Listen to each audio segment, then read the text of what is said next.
We are now going to your closing statements. You'll each have a chance to speak without us interrupting, finally, for 1 minute. We'll start with you, Professor Baryamureeba. I would like to thank all Ugandans who are watching us tonight. I'm very happy that we had this debate. I want to assure you one more time that I'm for a peaceful transition. And as Jeff Kennedy said, change is a way of life. And if you only look at the past or the present, you are certain to miss the future. Now I'm more than sure that we need to retire those who are in the struggle, the NRM liberators. And I would like to call upon Ugandans that we need to change to another generation. And I'm very ready with a very good manifesto, very good ideas that can develop this country, and with my expertise. Once we address issues concerning education, issues concerning health care, and unemployment, then the rest of the matters concerning this country will be fixed. I want to thank you, and may God bless you. Thank you very much.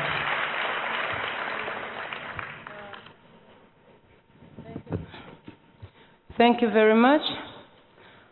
I would like to appeal to all Ugandans that chance comes once. This time round, you've had chance. Everybody is actually with us to bring change. And change is not what Honorable Mama Mbabazi spoke about, where you remove NRM only to put NRM. You remove NRM steady forward and put NRM go forward, or NRM reform agenda. Change actually means a change from the military government. Change means a change from the military government to a welfare state where a Ugandan is the priority. I would like to appeal to you. We are all who we are trained. I'm a trained lawyer. I'm a trained social worker. My life is about social activism, making sure I promote human rights. A soldier is taught how to kill. They are not taught to save lives. And as we stand here, there's only 3 social workers, myself, a professor, and pastor, but he's also a soldier, by the way, he just changed. Mabir is my friend. I'm really appealing to you, if we're going to have a welfare state in this country with a proper national health service system, proper education, proper equality, unity infrastructures, we actually need to forget about the wars and military and tear gas and get to peace and love. I would like to thank the Interreligious Council for letting us to be here, but please, we are still discriminating in this country because I did not see the cultural leaders, and these were the leaders of this country before we all came on board. So please bring us together, and if we are united, we're going to get a better governance for this country together. Thank you. Dr. Besigye. Thank you very much. Indeed grateful that eventually I was here. It's been a lovely evening. The urgent change and the real fundamental change that our country needs and that is urgent is the empowerment of our citizens, so that for the first time they can take real charge of their country, and that power moves from those with guns to the citizens of Uganda. And that's a project I'm working on right in this election, that citizens of Uganda this time will, for the very first time, lift one of them and put that person into leadership and have control over that leader, so that the leader serves their purpose. And as I have been telling our citizens throughout this campaign, we want this to be a peaceful transition, and I have promised that in a very short time, every Ugandan will be walking with a swagger. Thank you. Mr. Mabirizi, your closing statement. I want to thank all the organizers of this debate. Thank you so much for organizing this debate. I ask all Ugandans to join me in this struggle of restoring our country, Uganda, unto the Ugandan hands. And I ask you to vote for me because I'm the only candidate who is having plan A, B, and C. Don't vote those people who say that they rigged their votes last time. They went and they slept in their beds for 5 years, and now they are coming back to ask you for votes, and they will rig them, then they go back and rest. There is only one person who is going to make a difference this time around. I won't allow vote rigging, so please vote me in. Thank you. Thank you, sir. Major General Biraro.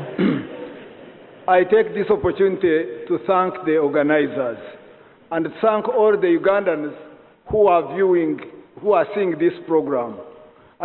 Really, this was the first level ground, as I said. Ugandans, vote peace. Protect your vote. I take this opportunity to inform you that you have all the gadgets, including your phones, to take evidence. We don't want hearsay. Be there, capture what is happening at a safe distance. Do not be attacked by hooligans. Capture everything so that we can use it in court in case it happens. Support the unity government. There is a lot to be done, and it needs to be done with greater consensus. Vote FPU, Farmers Party of Uganda. I thank you. Thank you very much. Sir. Honorable Mbabazi. My offer to be the President of the Republic of Uganda for the next 5 years is really to effect my message that it is time Uganda changed. Not only experienced peaceful change of leader, but changed by transiting from one generation to the next. My candidature is for the youth, for the future. I would want to put my considerable experience at the hands and disposal of the young people, so that for the first time in the history of Uganda, we don't have a situation where one government goes and it is replaced by people who have no knowledge, who have no skills about running government. And that's why I was telling you, this country needs people with innovation, but with experience as well, so that we don't talk about steady progress, because we need accelerated progress. We need to move fast in order to catch up with the rest of the world. And in the 5 years I offer, it is to transit from what we are to something new. Thank you. Thank you very much. Dr. Abed Bwanika. It is true that we have made a case for change, all of us here on this podium. It is also true that there is only one candidate who knows where we are and who can clearly paint where we are going, and that is Dr. Abed Bwanika. My program is for the ordinary people of Uganda. We want to expand the economy. We want to empower every person in this nation to be part of Uganda's economy. We want to provide services. We want to ensure that the youth of this country have got jobs, and that's what I stand for. I want to call upon every Ugandan, come February 18th, go to the poll with boldness, and your candidate is the #1 candidate on that ballot paper, Dr. Abed Bwanika. Thank you very much to all the candidates. We will end, as we began, with the national anthem, just before we close. And the national anthem will be the East African national anthem as well as the Ugandan national anthem, so stay around for both. Please stand.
Thank you very much, ladies and gentlemen. That's it, Uganda, for our first ever live televised presidential debate.